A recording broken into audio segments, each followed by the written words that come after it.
Hi good morning. मैं राजेश कुमार प्रमाणिक, इतिहास विभाग, टाटा कॉलेज चाईबासा।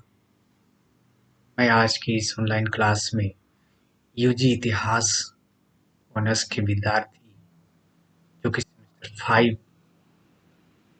सीसी 12 और UG general programme SEC paper 3 और पीजी इतिहास विषय के सेमेस्टर 2 पेपर CC6 के बच्चों के लिए, जो कि इससे पहले मैं एक वीडियो बनाया था, उनके लिए उस वीडियो में जो टॉपिक था सिंहभूम राज्य का उदय और विकास, उसका अधूरी कड़ी को मैं आज पूरा करने जा रहा हूँ। मैं आज ये बताने जा रहा हूँ कि सिंहभूम राज्य का उदय किस प्रकार हुआ।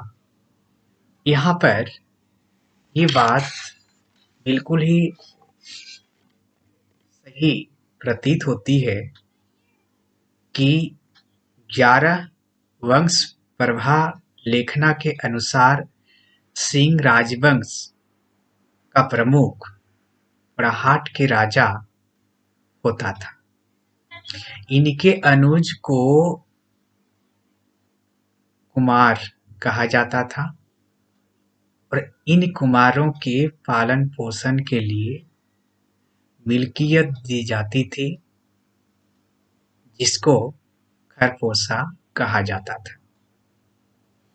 इसी तरह के खरपोशा, जो कि तत्कालीन समय में सरायकेला, खरसुआ, आनंदपुर, केरा आदि थे। 693 ईस्वी में, यानी कि वंश प्रभा के लेखना के अनुसार 693 ईस्वी में सिंहभूम के सिंह राजा भूया और सरका जनजाति के संपर्क में आए। यानी कि तत्कालीन समय में इसके उदय, इसके नामकरण के पीछे में जो तर्क दिया जाता था, जिसमें SN मजूमदार ने अपना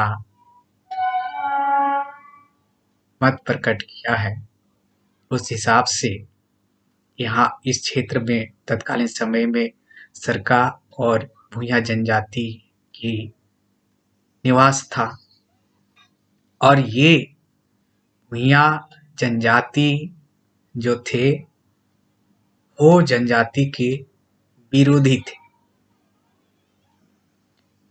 यहाँ पर एक कथा के अनुसार सिंह वंश के कुछ लोग एक समय जगन्नाथपुरी की यात्रा पर थे, जिसमें काशीनाथ सिंह भी शामिल थे और भूया लोग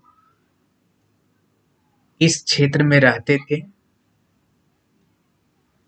और इन भूया लोगों को किन प्रकार एक दुस्साहसी घोड़े का सामना करना पड़ा, जो कि इस दुस्साहसी घोड़े पर कोई भी लगाम नहीं कस पा रहे थे। तो ठीक इसी समय जो जगन्नाथपुरी की यात्रा पर थे सिंह वंश के कुछ लोग और काशीनाथ सिंह, ये लोग जो है इस तरह की कर्तव्यों के साथ इनकी निगाहें पड़ती है और सामने आते हैं और भूया लोग जो है इन लोगों से काशीनाथ सिंह कहते हैं कि मैं इस घोड़े पर लगाम कस दूंगा। भूया लोग बोले कि अगर आप इस घोड़े पर लगाम कस दिया करेंगे तो आपको हम लोग इस क्षेत्र के राजा मानेंगे।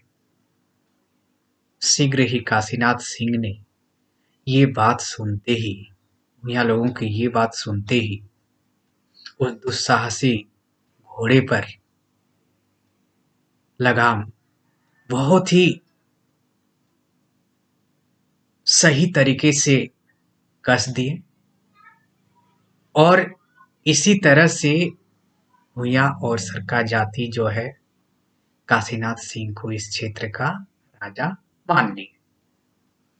ऐसा माना जाता है कि सिंह वंश अपने आप को कदम वंशी राठौर मानते थे और ऐसा कहा जाता है कि 7वीं सदी के उत्तरार्ध में ही सिंहभूम राजवंश की स्थापना हो गई थी तथा काशीनाथ सिंह के बाद 3 शासकों ने सिंहभूम पर निर्विरोध राज किया था। डॉक्टर बीपी सिंह ने अपनी पुस्तक द होट ट्राइब्स ऑफ सिंहभूम में सिंहभूम राज्य की स्थापना 12वीं सदी में माना है, लेकिन यह मत सही प्रतीत नहीं होता है। इसके बाद एल.एस.एस. ओमाली के अनुसार सिंहभूम की गद्दी पर 52 शासकों ने राज्य किया और इसकी स्थापना 610 ईस्वी माने। इसमें एक अन्य मान्यता के अनुसार अकबर के सेनापति मानसिंह के अंगरक्षकों ने परहाट के सिंह वंश की स्थापना की थी, ऐसा माना जाता है। यहाँ के भूया लोग किसी समय जो कि हो जाति के विरुद्ध मानसिंह के अंगरक्षकों से सहायता मांगी और अंगरक्षकों ने इस शर्त पर सहायता देने के लिए राजी हुए कि अगर आप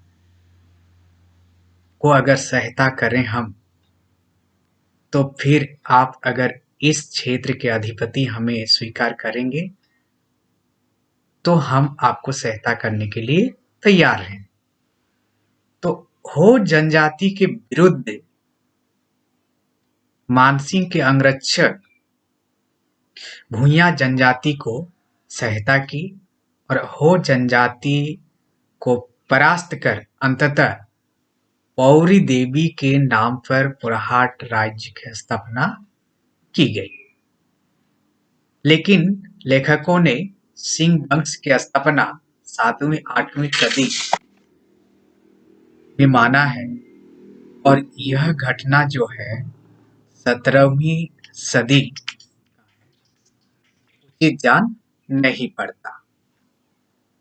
एक अन्य सिद्धांत के अनुसार किसी समय कोई भूया सघन जंगल में वृक्ष काट रहा था और उसी वृक्ष के खोखले यानी कि खोल से एक बालक उस भूया को मिला और उस बालक का पालन पोषण जो हुआ उस भूया के द्वारा और इस यही बालक आगे चलकर सिंहभूम राज्य की स्थापना की।